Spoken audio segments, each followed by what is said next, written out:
வணக்கம் சார். வணக்கம்மா. இன்னைக்கு விவசாய சார்பா உங்கள்கிட்ட சில கேள்வி கேட்க வந்திருக்கேன். கேட்கலாமா? கேளுங்கம்மா. சார், இந்த விவசாயம் பயிர்கள வைரஸ் சொல்றாங்க, அப்படின்னா என்னது சார்? வைரஸ்ங்கிறது ஒரு உயிருள்ள உயிருள்ள பொருளா இருக்குமா, உயிரில்லாத உயிரில்லாத பொருளா இருக்கும். அது ஒரு சில அறிகுறிகள் காமிக்கும். அதை வச்சு நம்ம கண்டுபிடிக்கலாம். எந்த மாதிரி அறிகுறிகள் சார்?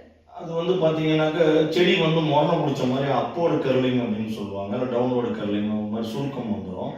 அது போக இல்லாம பாத்தீங்கன்னா மொசைக்குன்னு சொல்லுவாங்கம்மா. ஒரு மாதிரி பச்சை கலரும் மஞ்சள் கலரும் அதேதான் மொசைக்கு மாதிரி வந்துடும். செடி உட்காந்து போயிடும், செடி எந்திரிக்காது. இன்னொன்று ஒரு மாதிரி மலட்டு தன்மை வந்துடும் அந்த செடிக்கு. பூவே பூக்காது, அப்படியே பூத்தாலுமே பெரிய அளவுல காய் வராது. இந்த மாதிரி அறிகுறிகள் இருந்தால் அதான் வைரஸ். சார், இப்போ வைரஸ் ஒரு செடிக்கு வந்துச்சுன்னா அடுத்தடுத்து பரவுது அப்படின்னு விவசாயிகள் சொல்றாங்க. எப்படி சார் அது பரவுது? அது வைரஸ்ங்கிறது நம்ம நோயின்னு தான் சொல்றோம், எய்ட்ஸ் ஒரு நோயின்னு தான் சொல்றோம். ஆனா அதை பரப்புறது ஒரு சில காரணிகள். இப்போ அது பாத்தீங்கன்னா இங்க விவசாயத்துல முக்கியமான காரணிகள் அந்த சாருஞ்சும் பூச்சிகள் தான்.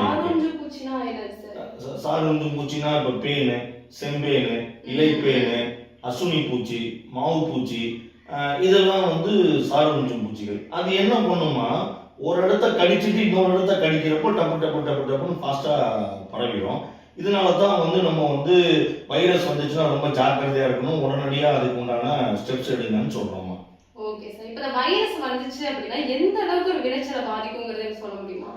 இப்போ நான் சொன்ன மாதிரி மரணம் பிடிக்குது, அந்த மஞ்சள் ஆகுது அப்படின்னாக்க அங்க குளோரோஃபில் பச்சை தன்மையே இல்லை. அப்போ அந்த உணவு உற்பத்தி போட்டோசிந்தசிஸே நடக்கலை.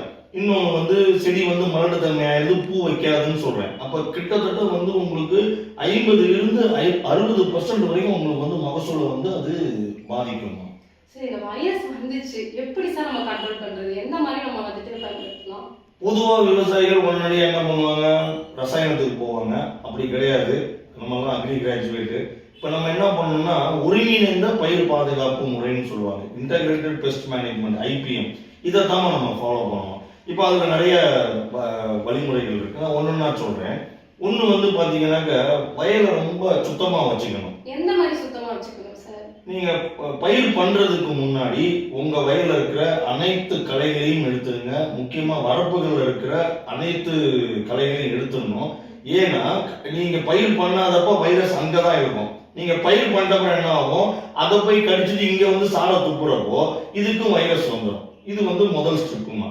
ரெண்டாவது பாத்தீங்கன்னாக்க நீங்க அந்த பண்டு கிராப், பார்டர் கிராப்னு சொல்லுவாங்க.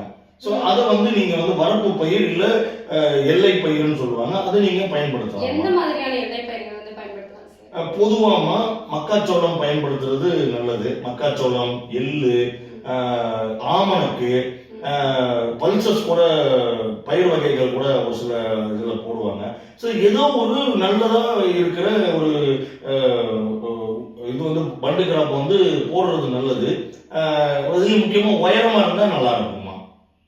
Okay sir. இத தவிர்த்து வேற ஏதாவது உங்களுக்கு தெரிஞ்ச மாதிரி இருக்கு? இப்ப இது போக உங்களுக்கு நீங்க என்ன பண்ணலாம்னாக்க அதை தாங்கி வளரும் இல்ல சகிப்புத்தன்மை கொண்ட ரகங்களை பயிரிடலாம்.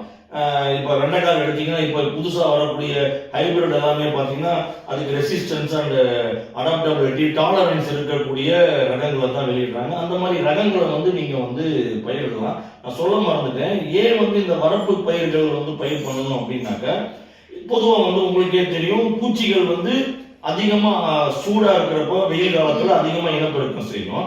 ஆனா நோய்கள் குளிர்கால காலத்துல அதிகமா இனப்பெருக்கம் செய்யும். அப்ப என்ன ஆகும், நம்ம உயரமான பயிர் போடுறப்ப என்ன ஆகும்னா வெளியில இருந்து ஆந்தி காத்து, சூடான காத்து உள்ள வரப்போ உங்களுக்கு குளிர்ந்த காத்தா மாறும். அப்போ உள்ள இருக்கிற இந்த சாருஞ்சும் பூச்சிகள் இனப்பெருக்கம் கம்மியா ஆகும். அந்த மைக்ரோ கிளைமேட்னு சொல்லுவோம், அது குளிர்ச்சியா இருக்கும். இதை நீங்க சுத்தில இருக்கிற வரப்புலையும் போடலாம், உள்ள இருக்கிற குட்டி குட்டி வரப்புலையும் நீங்க போடலாம். இப்ப நான் மொத்தம் 4 மெத்தட் சொல்லிட்டேன். இது போக உங்களுக்கு இதெல்லாம் கேட்கலைனாக்கா அதான் நீங்க ரசாயனத்துக்கு போகணுமா. ஏன் சார் ரசாயனம் தான் பயன்படுத்தணும்? அதை தவிர்த்து இயற்கை முறையில வேற ஏதாவது உங்களுக்கு தெரிஞ்ச ஐடியா இருக்கா? நல்ல கேள்வி கேட்டீங்க. இன்னைக்கு இயற்கை ரசாயனத்தை விடவே நல்ல சிறப்பான ஒரு ரிசல்ட்டை கொடுத்துட்டு இருக்கு. அதுலயும் முக்கியமா அதுல நுண்ணுயிர்கள் ரொம்பவே நல்ல ரிசல்ட் கொடுத்துட்டு இருக்குமா. நுண்ணுயிர்கள் அப்படின்னா நீங்க எந்த மாதிரியான நுண்ணுயிர்கள் சொல்றீங்க? அதுல பாத்தீங்கன்னாக்க இந்த பிகிரியா பசானியா, நெமூரியா ரெலி, மெட்டாரைசம் அனிசோபிலி, இந்த 3 நுண்ணுயிர் வந்து பாத்தீங்கன்னாக்க உங்களுக்கு வந்து நல்ல இந்த சாரொன்று பூச்சிகள் எந்த வகைராக்களா இருந்தாலும் அதுக்கு நல்ல கண்ட்ரோல் கொடுக்குதுமா.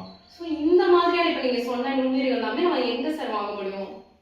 இது தனித்தனியாகவும் கிடைக்குதுமா மார்க்கெட்ல. ஆனா நம்ம கம்பெனி ருச்சோ பயோடெக்ல வந்து பாத்தீங்கன்னாக்க இது எல்லாமே இந்த நான் சொன்ன 3 நுண்ணுயிர் மட்டும் இல்லாம வெட்டிசிலியம் லெக்கானி, வெட்டிசிலியம் கிளாமிடோஸ்போரியம் எல்லாமே கலந்து நம்ம கம்பெனில ஒரு இயற்கை நுண்ணுயிர் பூச்சி கொல்லி இன்ஃபினிட்டி இருக்குமா. இதுல 5 வகையான நுண்ணுயிர் இருக்கு. இந்த 5மே வந்து இந்த சாரொன்று பூச்சிக்கு எதிர்ப்பா வந்து செயல்படும். இதை வாங்கி பயன்படுத்தலாம். சூப்பர் சார், நீங்க வந்து கூட்டமைப்பா வச்சிருக்கீங்க, ஒரு நல்ல விஷயம். இது வந்து எப்படி சார் விவசாயம் வந்து அப்ளை பண்ணுவாங்க? எந்த மாதிரி அப்ளிகேஷன் மெத்தட்?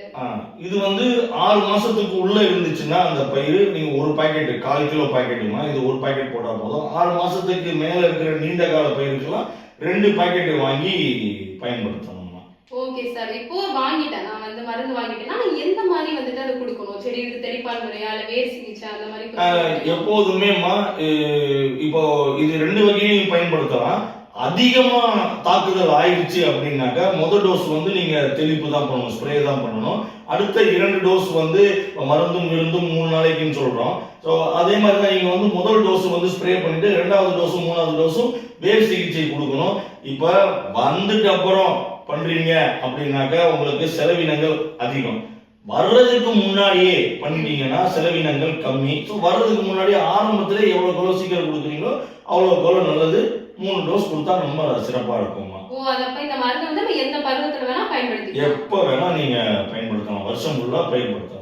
ஓகே சார், இதை வாங்கி நான் அப்படியே வந்துட்டு ஸ்டேக்ல கலந்து அப்படியே கொடுத்துடணுமா இல்ல அதுக்கு முன்னாடி ஏதாவது வழிமுறைகள்?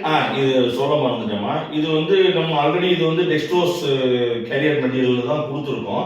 இது வந்து உள்ள இருக்கிற நுண்ணுயிர்கள் வந்து கிட்டத்தட்ட நம்ம சொல்ற மாதிரி 1 கிராம்ல 1 கோடி நுண்ணுயிர் இருக்கும்.